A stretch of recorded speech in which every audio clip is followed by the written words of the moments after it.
ভয়াবহ অগ্নিকাণ্ড, গতকাল রাতের ঘটনা, ভয়াবহ অগ্নিকাণ্ড, পুড়ে ছাই একাধিক দোকান।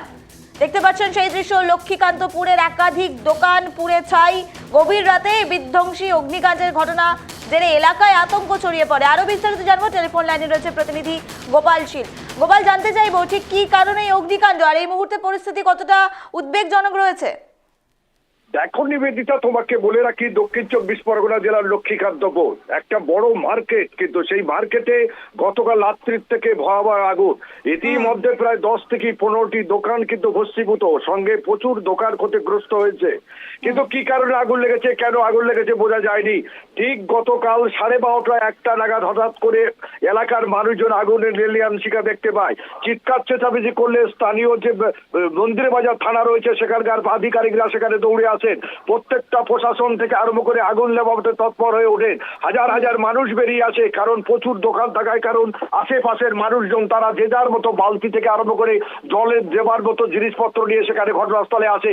কিন্তু যেহেতু বড় বড় দোকান রয়েছে, ঝুঁকড়ি খুবই কম। তোমাকে বলে রাখি, একাধিক দোকান, বড় কোনো দোতলা 3তলা বাড়ি পর্যন্ত সেখানে রয়েছে, ছোট বাড়ি খুবই কম রয়েছে। প্রত্যেকটা বাড়িতে ভিতরে আগুন লাগে, সবাই তৎপর হয়ে যায় আগুন নেভাবার কাজে এবং ভিতর থেকে জিনিসপত্র বার করতে। কিন্তু যেখানে আগুন লেগেছে সেখানে আলু, পেঁয়াজ এই সমস্ত দ্রব্য প্রচুর পরিমাণে ছিল, গোডাউনও ছিল, সেই আগুনে কিন্তু শিখে যায়।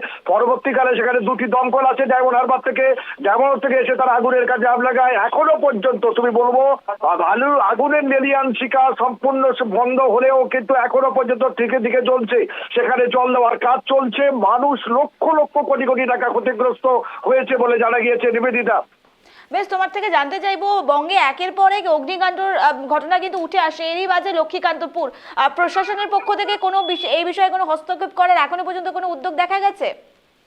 দেখো, প্রশাসনের কিছু করার নেই বলে যেটুকু জানা গেছে। কারণ তোমাকে বলি, যে সমস্ত বাজার এলাকা রয়েছে, যত জায়গায় দেখো দক্ষিণ চব্বিশ পরগনার একাধিক জায়গায় মাসে 3 থেকে 4 বার বড় বড় জায়গায় আগুনে ধরে যাচ্ছে।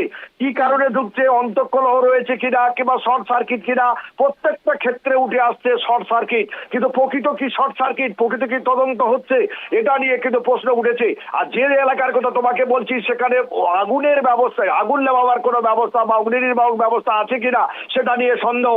কেন কয়েক হাজার দোকান রয়েছে লক্ষ্মীকান্তপুরে, তবে প্রচুর পরিমাণে দোকান ইতিমধ্যে পুড়িয়েছে। পুলিশ তদন্ত শুরু করেছে, তদন্তে কি উঠে আসবে সেটাই এখন দেখার। বেশ গোপাল, এই ঘটনায় এখনো পর্যন্ত কোনো আহতের কোনো খবর উঠে আসছে কি? দেখো, তোমাকে যেখানকার কথা বলছি, এখানে মতিবার রাত্রে দোকান বন্ধ করে প্রায় 10টা-11টার মধ্যে মানুষ বাড়ি চলে যায়। 2-1জন যদিও থাকে সেখানে, তারা কিন্তু আগুনের লেলিয়ান শিখা দেখে বেরিয়ে যেতে সমর্থ হয়েছে। কোনো হতাহতের খবর নেই, তবে প্রচুর পরিমাণের কোটি কোটি টাকার ক্ষতি হয়েছে বলে জানা গিয়েছে। বেশ, আজ সকালে প্রশাসনের পক্ষ থেকে কোনো আধিকারিকরা সেখানে উপস্থিত হয়েছিলেন কি? দেখো, প্রশাসন বলতে তোমাকে মন্দির বাজার থানার আইসি থেকে আরম্ভ করে এসডিপিও যারা ছিলেন, সুন্দরবন পুলিশ জেলার পুলিশ এবং ডায়মন্ড পুলিশ জেলার পুলিশ। তোমাকে আরেকটু ঘটনা জানিয়ে রাখবো, মন্দির বাজার থানায় বা কুলবি থানা, 2টি থানার কিন্তু সংযোগস্থলে না, যেহেতু 2টি থানার সংযোগস্থল, প্রত্যেকটি থানার পুলিশ ঘটনাস্থলে এসেছে। তারাও সেখানে আপ্রাণ চেষ্টা করছে আগুন নেভাবার। এখন আগুন নেভাবার পর কোনো ক্ষয়ক্ষতি কত হয়েছে কিংবা কিভাবে আগুন লাগলো সেটা তদন্তে উঠে আসবে। বেশ বেশ, ধন্যবাদ গোপাল আমাদের সঙ্গে থাকার জন্য। অত্যন্ত গুরুত্বপূর্ণ খবরের দিকে আমরা নজর রাখছিলাম, যেখানে ভয়াবহ অগ্নিকাণ্ড গতকাল রাতের ঘটনা, তবে আজও সেই আগুন নিয়ন্ত্রণ করার চেষ্টা চলছে।